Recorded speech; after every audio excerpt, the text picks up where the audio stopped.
말씀 보겠습니다. 이 시간 하나님 우리에게 주시는 말씀은 창세기 30장 1절로 5절까지의 말씀입니다. 라헬이 자기가 야곱에게서 아들을 낳지 못함을 보고 그의 언니를 시기하여 야곱에게 이르되 내가 자식을 낳게 하라. 그렇지 아니하면 내가 죽겠노라.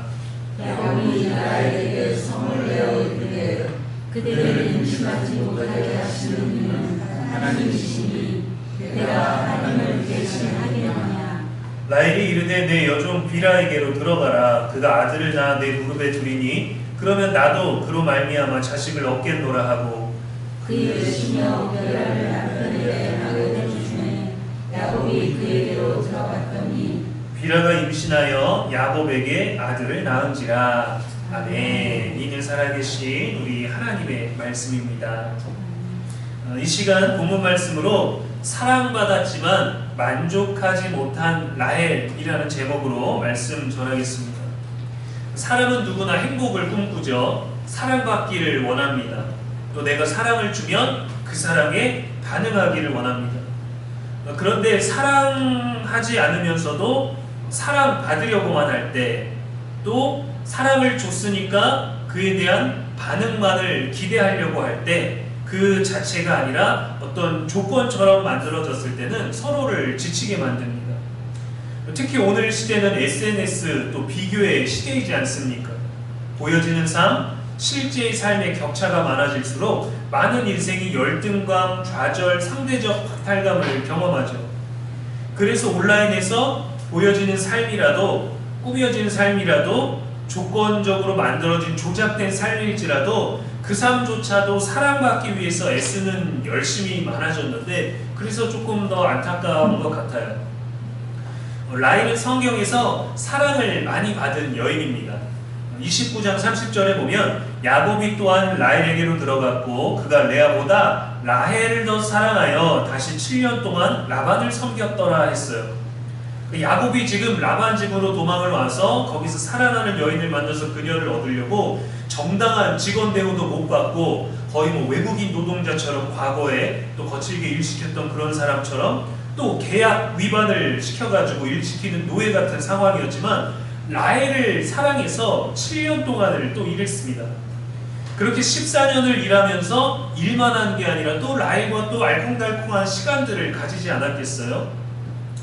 라헬의 이름은 암양이라는 뜻이에요. 암소라는 이름을 가진 언니와는 너무도 대조적이죠.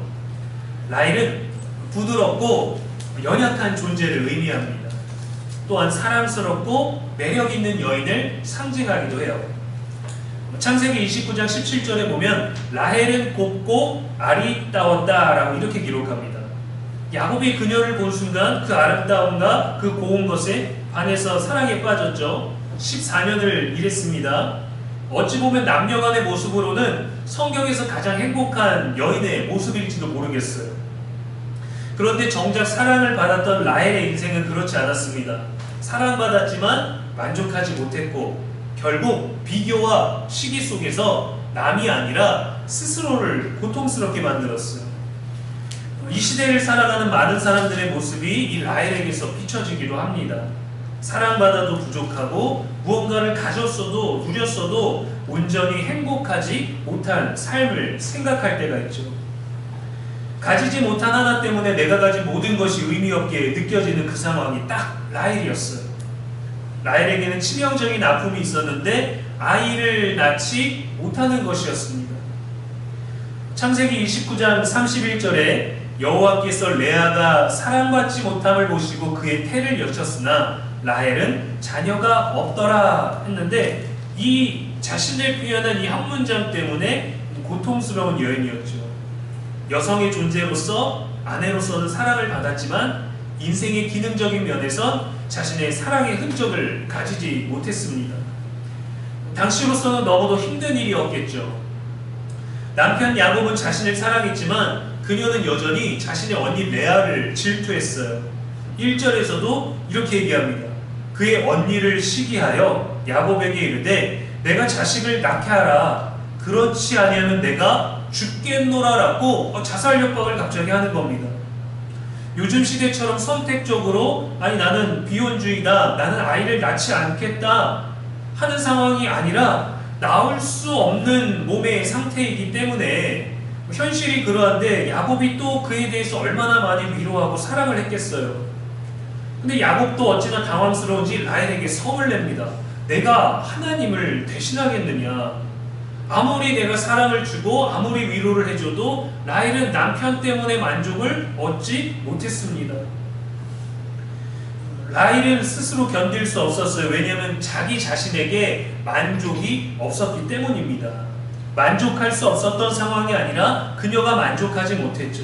사랑을 받아도 남편이 곁에 있어도 남편이 날 더 사랑해도 만족이 없었어요. 왜냐하면 라헬의 만족은 하나님이 아니라 자신의 상황에 있었기 때문입니다. 레아는 사랑받지 못했지만 아들들을 낳았죠. 그리고 여전히 사랑받지 못했지만 네 번째 유다를 낳으면서 하나님을 찬송하리로다 라는 고백과 함께 그의 삶은 만족한 삶이 되었습니다. 내가 아들을 낳는다고 남편이 날 사랑해주는 것이 아니라 하나님으로 말미암아 내가 만족을 얻었노라. 그래서 내가 그분을 찬양합니다라는 고백으로 그녀의 삶은 채워졌는데 라헬은 그렇지 못했습니다. 사무엘상 1장에 보면 한나와 분인나가 그랬죠. 한나가 사랑을 받았고 분인나보다 늘 갑절의 재물과 갑절의 사랑을 받았는데도 불구하고 한나는 만족할 수가 없었어요. 근데 한나가 괴로운 이유는 또 있습니다. 분인나가 한나를 긁었어요. 분인나가 들어온 이유가 무엇입니까? 라반처럼 속인 게 아니었습니다. 한나가 자식을 가지지 못하니까 엘가나가 후대를 잇기 위해서 이제 자녀를 낳기 위해서 후처를 데려왔겠죠. 근데 그렇게 데려왔는데 이 분인나가 한나를 격동케 합니다. 그의 마음을 긁어요. 어떤 마음일지 어떤 태도일지 우리는 생각하지 않아도 다 떠오르지 않습니까? 무시했겠죠. 괴로웠습니다. 근데 한나는 기도하러 갔어요. 그게 다른 거예요. 기도하러 가서 근심이 없었죠. 라헬은 언니가 너는 애도 못 낳니라고 깔보지 않았습니다. 스스로 괴로워했어요.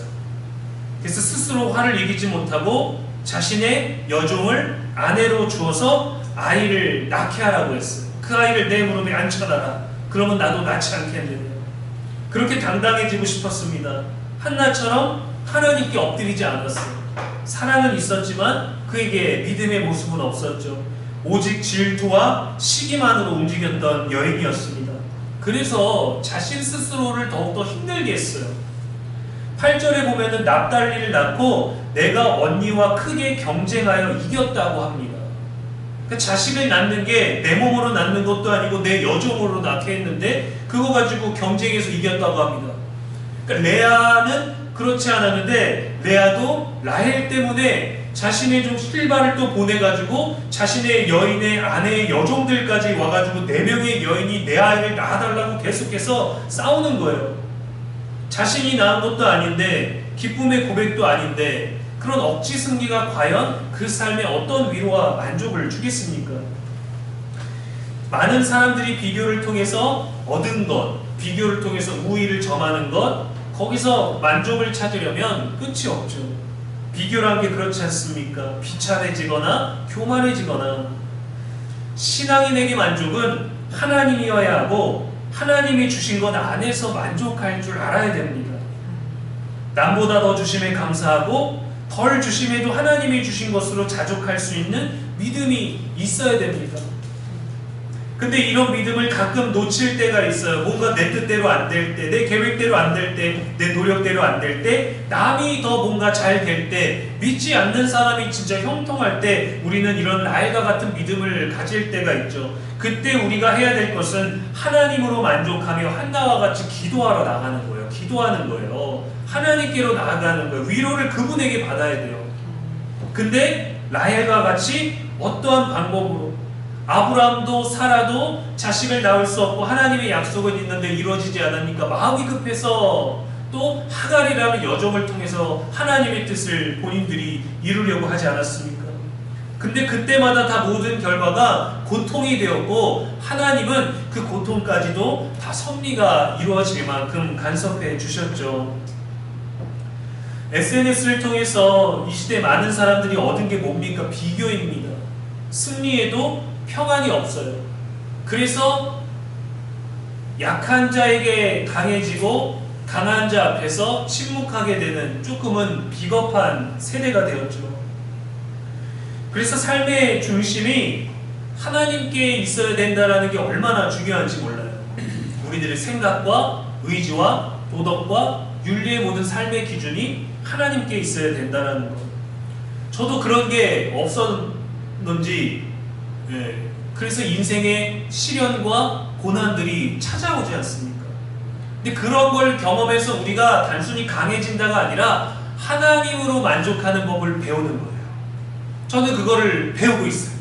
하나님으로 만족한 삶을 배우게 하시더라고요.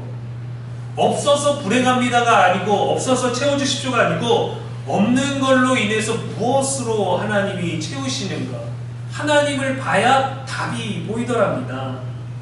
많은 사람들이 눈에 보이는 걸 쫓아서 내 답을 찾으려니까 답이 안 나오죠. 20대, 30대 요즘에는 뭐 1억을 모았다, 이번에도 민생 쿠폰이 나왔지 않습니까? 근데 15만 원을 받아가는 사람들 중에 억대 연봉자가 139만 명이라 그래요. 그러니까 경제활동을 하는 사람들 중에서 15명 중에 1명은 역대 연봉자인 겁니다. 우리 주변에 그렇게 부자가 많아요. 나는 아닌데. 다 똑같이 민생 소비 쿠폰을 받고 있는데 15명 중에 1명은 억대 연봉을 받는 사람이고 30대도 꽤 있다라는 겁니다.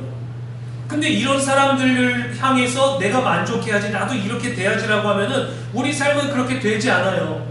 그렇다고 우리가 더 낮은 사람, 우리보다 더 어려운 사람들을 통해서 그것으로 우리가 우위를 정한다고 행복해지지 않습니다. 하나님 앞에 나아가서 하나님이 무엇을 채우시게 하는지를 경험해 보면요, 답이 나오더라고요. 30장 22절에 보면 사람이 그 생각을 못 가지니까 하나님이 또 일하셨어요. 하나님이 라헬을 생각하신지라. 하나님이 그의 소원을 들으시고 그의 태를 여셨습니다. 하나님 없이 살면서 불행한 인생을 불쌍히 여기시고, 또 사랑받음에도 사랑받지 못한 인생처럼 사는 것을 불쌍히 여기시고, 우리가 하나님을 생각하지 못할 때 하나님이 우리를 생각하셨어요. 그래서 그 하나님이 그녀의 태를 여셨습니다. 처음부터 라헬의 태를 열어주셨다면 아주 기고만장했을 거예요. 밑도 끝도 없이 올라갔을 거예요. 언니 무시하고 남편 무시하고 했을 거예요. 그러나 하나님에게서 있는 시간의 더딘 그 기다림 때문에 라헬의 자녀가 또 얼마나 귀했습니까? 결국에는 라헬이 낳은 요셉과 베냐민을 통해서 또 야곱이 또 편애하는 것이 일어나서 또 집안에 분란이 일어나기는 했지만 하나님 얼마나 섬세하신 분인지 모르겠어요. 오랜 기다림 끝에 깨닫게 되었어요. 내 만족은 상황이 아니라 하나님께 있다는 사실을 알게 된 거죠. 그래도 라헬의 인생은 끝내 비극이었습니다. 왜냐하면 베냐민을 낳다가 죽게 되었거든요. 요셉이 총리가 되는 것도 볼 수 없었고, 요셉이 채색 옷을 입는 것도 보지 못했고, 실컷 사랑해주지도 못했던, 요셉과 베냐민은 이스라엘 역사에서 중요한 인물이 되었습니다. 그들에게는 그렇지만 라헬에게는 아니지 않았을까요? 완벽하지는 않았지만 하나님은 그녀도 사용하셨습니다. 그의 자녀들을 통해서. 라헬의 이름은 암양이에요. 암양. 양은 스스로 살지 못합니다. 무리를 짓기도 하고 그 무리 가운데 염소를 두기도 한다고 그래요. 왜냐하면 양은 눈이 어두워서 귀를 통해서 방울소리나 목자가 부르는 음성을 쫓아간다고 해요. 그리고 양은 혼자서 가라 그러면 못 간대요. 그러나 그 사이에 중간중간에 염소를 섞어 넣으면 염소는 거칠어서 목자한테 막 들이받기도 하고, 낭떠러지가 되든 온덩이 되든 오르막이 되든 그냥 거기도 잘 꽁충꽁충 잘 간다는 거예요. 그래서 그 염소가 움직이는 걸 보고 양도 따라간다고 합니다. 그러나 그 분류 안에서 비교될 만한 대상이 있는 게 아니라 양에게는 목자가 필요해요. 그래서 스스로 살지 못합니다. 반드시 목자가 있어야 돼요. 라헬이 행복과 만족을 잃어버린 이유는 남편의 사랑이 부족해서가 아니라 목자를 의지하지 않았기 때문입니다. 사랑받는다고, 재산이 많다고, 지위가 높다고 만족이 끝나도 평안이 끝나는 것이 아닙니다. 우리의 만족과 평안은 오직 하나님께 있기 때문이죠. 힘든 시기가 지나면 평안한 게 아니라 힘든 시기에도 평안할 수 있는 그 깊은 하나님과의 관계, 그 깊은 만족으로 우리는 나아가야 돼요. 특히 나의 문제에 대해서는 그럴 수 있죠. 침묵하고 티 안 내고 아무렇지도 않게 흔들리지 않게 있을 수 있겠지만 우리의 자녀들, 우리의 가족들, 우리의 배우자들, 아주 소중하고 가까운 사랑하는 사람들에게 있었을 때는 상대방의 문제가 내 문제처럼 여겨져서 괴롭고 힘들 때 또 그 삶의 무게를 고스란히 느끼게 될 때 얼마나 힘이 듭니까? 그래서 그 남의 문제도 하나님께 가져가야 됩니다. 그래서 우리가 만족을 얻어야 돼요. 그래야 참된 위로도 줄 수 있고 지혜로운 선택도 하게 할 수 있는 것이죠. 사람이 줄 수 있고 내가 이룰 수 있고 상황이 줄 수 없는 만족은 오직 하나님만이 주십니다. 빌립보서 4장 11절에서 사도 바울은 이렇게 고백했어요. 나는 어떠한 형편에든지 자족하기를 배웠노라.